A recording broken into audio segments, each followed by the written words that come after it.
करीब 2 साल बाद अभी पुराने दिन में लौटना शुरू ही किए थे कि एक बार फिर से कई देशों में कोरोना लौट आए।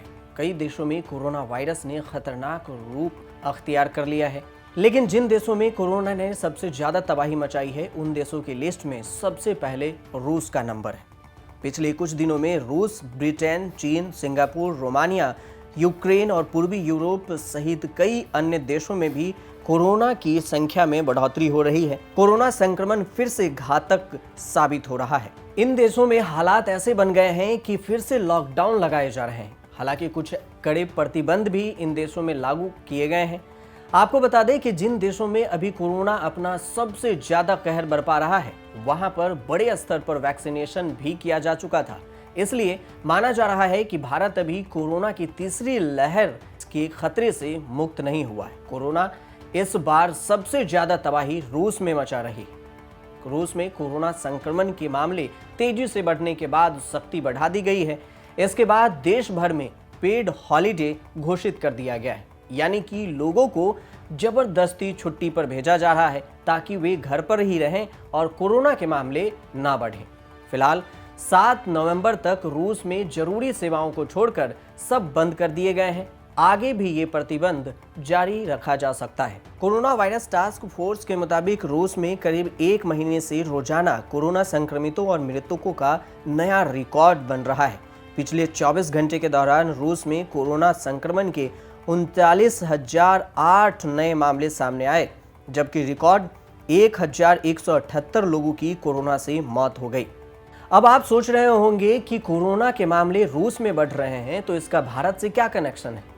तो इसका भी जवाब आपको देंगे। और इसको समझने के लिए आपको ये समझना जरूरी होगा कि जब जब अमेरिका, रूस, ब्रिटेन में कोरोना के मामले बढ़े हैं, उसके बाद भारत में भी कोरोना के मामलों में बढ़ोतरी आई है। WHO के अनुसार सबसे अधिक कोरोना वायरस के मामले ब्रिटेन और रूस से सामने आ रहे हैं। ब्रिटेन में 17 जुलाई के बाद से पहली बार 50,000 से अधिक कोविड के मामले दर्ज किए गए हैं। यूके हेल्थ सिक्योरिटी एजेंसी के ताजा रिपोर्ट के मुताबिक ब्रिटेन में डेल्टा वेरिएंट घातक साबित हुआ है, लेकिन अब डेल्टा के ही सब लाइनेज यानी सब वेरिएंट AY42 के मामले भी तेजी से बढ़ रहे हैं। ये वही डेल्टा के सब वेरिएंट हैं जिसके मामले भारत में भी मिले हैं।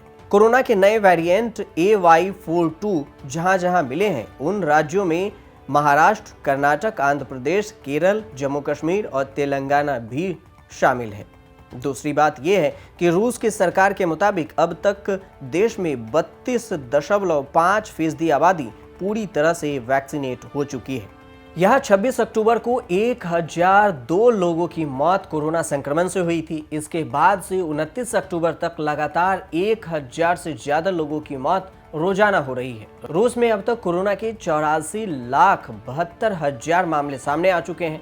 इनमें 43,31,000 लोगों की रिकवरी भी हो चुकी है, जबकि 2,37,000 लोगों की कोरोना संक्रमण से मौत हो चुकी है। लेकिन इन सब का वजह यह भी माना जा रहा है कि रूस में पिछले कुछ सप्ताह में छुट्टियां पड़ने के बाद रूस की 1/3 आबादी ने अलग अलग जगहों पर घूमने का प्रोग्राम बनाया था। यही वजह है कि कोरोना महामारी विशेषज्ञों ने इस बार चिंता जताई थी और उसके बाद वहां कोरोना के केस बढ़ने लगे। अब भारत की स्थिति को भी समझिए। भारत की स्थिति की बात करें तो भारत में भी त्योहारी मौसम है और कोरोना के मामले कभी बढ़ते हैं तो कभी घटते हैं। कोरोना की तीसरी लहर की आशंकाएं भी जताई जा रही है। भले ही तीसरी लहर को लेकर एक्सपर्ट अपना डेट बताए थे, लेकिन वो डेट सही साबित नहीं हो पा रहा है। लेकिन इससे ये नहीं मानना चाहिए कि कोरोना का खतरा टल गया है। भारत में कुल वैक्सीनेशन की बात करें तो भारत में अब तक कुल वैक्सीनेशन 106 करोड़ 31 लाख से ज्यादा लोगों को वैक्सीन की डोज लगाई जा चुकी है, जिसमें 73 करोड़ 30 लाख लोगों को पहली डोज, 32 करोड़ 83 लाख लोगों को वैक्सीन के दोनों डोज लगाए जा चुके हैं। देश भर में अब तक कोरोना के 3 करोड़ 42 लाख से ज्यादा मामले सामने आ चुके हैं। 3 करोड़ 36 लाख लोगों की रिकवरी हो चुकी है, जबकि 4,57,000 लोगों की कोरोना से मौत हो चुकी है। तो वहीं केंद्रीय स्वास्थ्य मंत्री मनसुख मंडाविया के मुताबिक भारत में कोविड-19 टीकाकरण के लिए 18 साल के ऊपर के 78% हिस्से को टीके की पहली खुराक, जबकि 38% को दोनों खुराक दी जा चुकी है। पूरी दुनिया में वैक्सीनेशन के बाद भी कोरोना वायरस के मामले बढ़ रहे हैं। रूस हो, ब्रिटेन हो या फिर इंग्लैंड हो, चीन में भी कोरोना के मामले बढ़ रहे हैं, इसलिए वैक्सीनेशन के बाद इन देशों में कोरोना के मामले में बढ़ोतरी आई है। इसलिए भारत में भी वैक्सीनेशन की रफ्तार तो है, लेकिन वैक्सीन से ये नहीं समझना चाहिए कि आप पूरी तरह से सुरक्षित हो चुके हैं।